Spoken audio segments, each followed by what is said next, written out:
Bank में जाकर note बदल सकते हैं, बैंक में जाकर नोट आप जमा कर सकते हैं। और दूसरा कि काले धन पर ये दूसरा सर्जिकल स्ट्राइक है। पहला सर्जिकल स्ट्राइक था 2017 में जब नोटबंदी का ऐलान किया गया था, और ये दूसरा सर्जिकल स्ट्राइक है ताकि बचा खुचा जो काला धन लोगों के पास पड़ा हुआ है उसको बाहर निकाला जा सके। अब देखिए, ये तो जो गुलाबी नोट है इसका तो दर्शन मुश्किल हो गया था। मैंने तो राज्यसभा में शून्यकाल के दौरान इस मामले को उठाया था और मैंने मांग किया था कि इसको फेज आउट किया जाए, इसकी कोई आवश्यकता नहीं है। अगर अमेरिका, रूस, जर्मनी, जापान से लेकर दुनिया के तमाम बड़े देश अगर 100 के डिनोमिनेशन से काम चला सकते हैं, अमेरिका में तो 1000 का डॉलर नहीं है, 500 का डॉलर नहीं है, वहाँ तो सबसे बड़ा डॉलर 100 रुपये का, 100 का डॉलर है। तो अगर यूरोप, अमेरिका, दुनिया के देश अगर 100 से काम चला सकते हैं तो भारत में 2000 की आवश्यकता क्या है। और ये तो इसलिए प्रारंभ किया गया था क्योंकि जब नोटबंदी हो रही थी और 500 और 1000 रुपये के नोट को जब प्रतिबंधित कर दिया गया था तो नए नोट को लाने में समय लगता और लंबी लंबी लाइन लगी थी, लोगों को बदल कर 500 और 1000 का नोट दिया जाना था।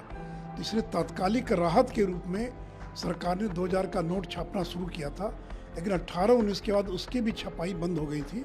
इसलिए जो बड़े राजनेता हैं, जो बड़े पॉलिटिशियंस हैं, ठेकेदार हैं, उनको कुछ परेशानी हो सकती है, लेकिन आम आदमी को कोई दिक्कत नहीं होने वाली है क्योंकि आम आदमी का तो 2000 का नोट है ही नहीं। तो इसलिए वो नोटबंदी के समय जो लोग लाइन में लगे थे, गांव देहात में जो कठिनाई हुई थी, वो दौर नहीं है। गांव में तो किसी के पास 2000 का नोट ही नहीं है। तो इसलिए काले धन पर एक और चोट देने का काम ये नरेंद्र मोदी की सरकार ने किया है, जो स्वागत योग्य कदम है। और कांग्रेस के लोग अनाप शनाप बयान दे रहे हैं, वो कह रहे हैं कि इसकी आवश्यकता ही क्या थी। अरे भाई, जब 500-1000 का नोट बैन हो गया तो बदले में उनको मुद्रा देनी थी और 500-1000 का नोट छाप कर देना संभव नहीं था। तो इसलिए 1000 का 2000 का नोट मार्केट के अंदर लाया गया और 2000 के नोट को तो एक सूटकेस में 50 लाख लेकर आप जा सकते हैं, अब तो 500 का नोट लेकर जाना पड़ेगा। तो ये डिजिटल इकोनॉमी का ज़माना है, छोटी मुद्रा का ज़माना है।